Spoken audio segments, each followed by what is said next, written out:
Hello everyone, this is Suzanne Knabe-Nicole from Police Science Doctor with your weekly dose of police science snippets as every single Tuesday.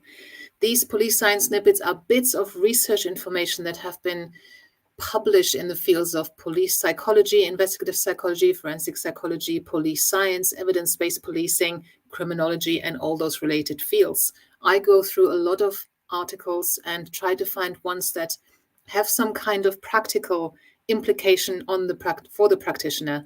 So police science doctor is all about getting that research information and actually bringing it down, channeling it down to the person who actually needs to use it. People working in law enforcement, civilians, staff, police officers, all those kind of people who don't actually usually have access to this research. A lot of research is done, all of research is done by academics and is usually published and then only consumed by academics and students working for their assignments, which is not the point of doing the research. So the research actually should be applied by the practitioner. That's what I'm doing with Police Science Doctor. So one of the ways in which I do this is to find 3 bits of information in these research articles, 3 nuggets that I think could be of use to you, hopefully straight away. Depending on your role, of course, it might not be relevant to you every single week, but then you can go through the library of PDFs, 177 of those with 3 snippets each, and see if there's something that is applicable to your role. So I talk about these on social media here on a Tuesday, and I also email them straight into your inbox with the link to the original research. You just need to get onto the Police Science Doctor email list so I can send that to you. Just Google Police Science, go to Police Science Doctor and enter your details into the form that pops up. If it doesn't pop up, go down to the bottom of the page of any page and you'll have the form there. So the snippets this week are, first of all, pornography and sexual coercion. There does not seem to be a relationship between the frequency of use of pornography and sexual coercion in real life. However, there is a relationship between how much a man invests or spends on pornography and also his adoption of sexual scripts seen in pornography with self-reported sexual coercion in real life. So it's not the amount, but it's how much does he actually invest, how much does he spend on pornography, and also taken over sexual scripts, scenarios, sequences of behaviors that he's seen in pornography, which is often violent or on the verge of being violent, and applying that in real life. That is related to sexual coercion in real life. The second snippet is about questioning of children. There is not much research on the ideal amount of what time following an interviewer's question to a child in a forensic setting before the adult speaks again. So how long should the pause be? If it's too short, you will stifle the response from the respondent. If it's too long, it might seem oppressive and become awkward and uncomfortable. The use of open-ended questions is always recommended, which are more cognitively demanding than others and therefore require more processing by the respondent. So it's easier for me to come up with a response to a closed question such as, did you see this or did you not see this? The answer is yes or no.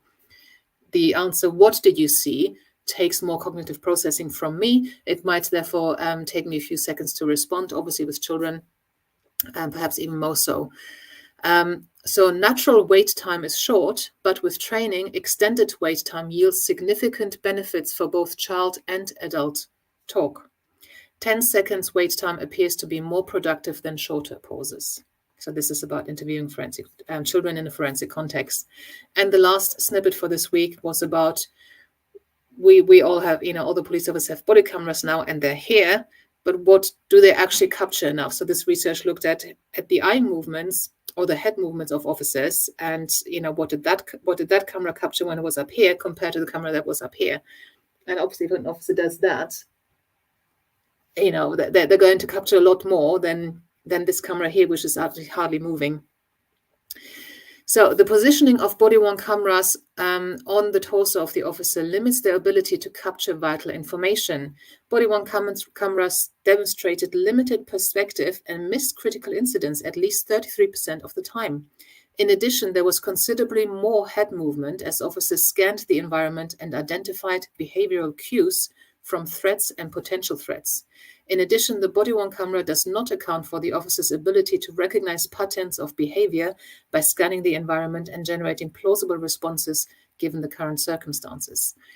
So again, the link to the research article is in the PDF that I sent, it's in the email. You can access all the PDFs on the website as well.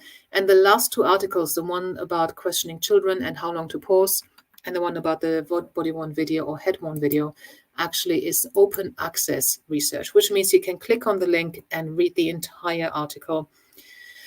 In many many articles, you can't actually read more than the abstract, which is a bit like a summary. Unfortunately, I have no control over that. It depends on the way the article was published. Was it published as open access, or is it only going to be accessible to people whose institution or organization or employer has a subscription to the particular journal?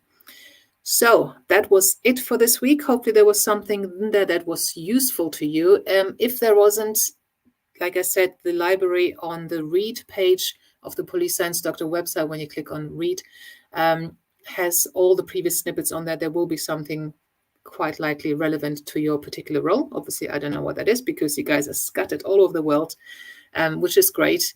And hopefully you'll find something on there. And the way to get access to the read page is to simply join the Police Science Doctor email list, and it's risk-free and it's fee-free. So you don't have to pay anything. I'm just sending you these informative pieces of information, I think. So hopefully that was useful, and I'll see you again next week. Bye-bye. Thank you for watching. I hope you found this content useful. You can get access to each episode's transcript with key learning points, timestamps, and references if you get yourself onto my mailing list. Just go to the main website on policesciencedoctor.com, and on the bottom of each page you will find a sign-up form for notifications of new content. Just enter your first name, your preferred email address, and the type of organization you work for. You will not get any spam. This is just for me to let you know about new content and for you to get access to all the transcripts.